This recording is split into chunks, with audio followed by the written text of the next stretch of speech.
الجيش المغربي على مشارف تندوف المحتلة ونظام العسكر الجزائري يراقب تحركات القوات المسلحة برعب وخوف كبيرين، حيث تمت عملية تمشيط واسعة النطاق لقطاع تفاريتي منذ أسبوع من طرف القوات المسلحة الملكية المغربية، وأنباء عن بداية بناء حواجز وجدار ملغمة على مستوى الجزء المغربي من طريق تندوف الزويرات.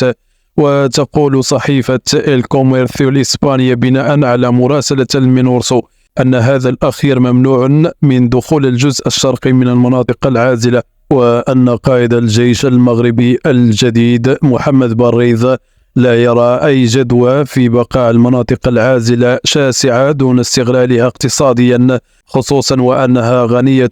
بالحديد والفوسفات إضافة إلى الفرصة المائية والأراضي الخصبة. لذلك فحرك قواته لتضييق حجم المناطق العازلة، وبالتالي سيكون الجيش المغربي على مقربة من تندوف المحتلة. واستعدادا لدحر أعداء الصحراء المغربية، الجيش المغربي يحصل على ما يفوق 500 مدرعة من نوع برادلي القتالية من الولايات المتحدة الأمريكية ضمن برنامج المواد الدفاعية الزائدة ADA. ويجب الإشارة إلى أن برنامج المواد الدفاعية الزائدة يخضع لقوانين وسياسات تحكم صادرات الأسلحة الأمريكية، ويتطلب إجراءات محددة للموافقة على التصدير وضمان عدم تعرض الأمن القومي للولايات المتحدة للخطر. وللإشارة، الجيش المغربي قد سبق وحصل على العديد من المساعدات العسكرية المقدمة من الولايات المتحدة الأمريكية الحليف الأول للمغرب،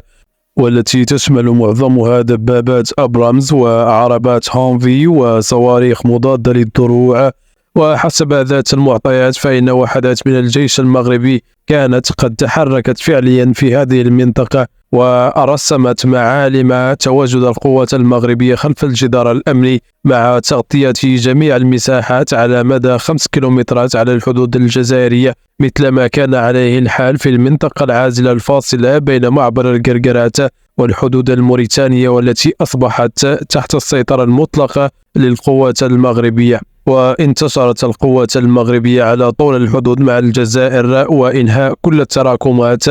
التي بقيت جامدة منذ سنة 1991 عند التوقيع على اتفاق وقف إطلاق النار مع الأمم المتحدة وليس مع عصابة البوليساريو، لأن هذا الاتفاق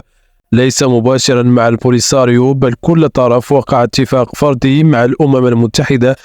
لوقف إطلاق النار، وهذا ما يجب معرفته من طرف الجميع.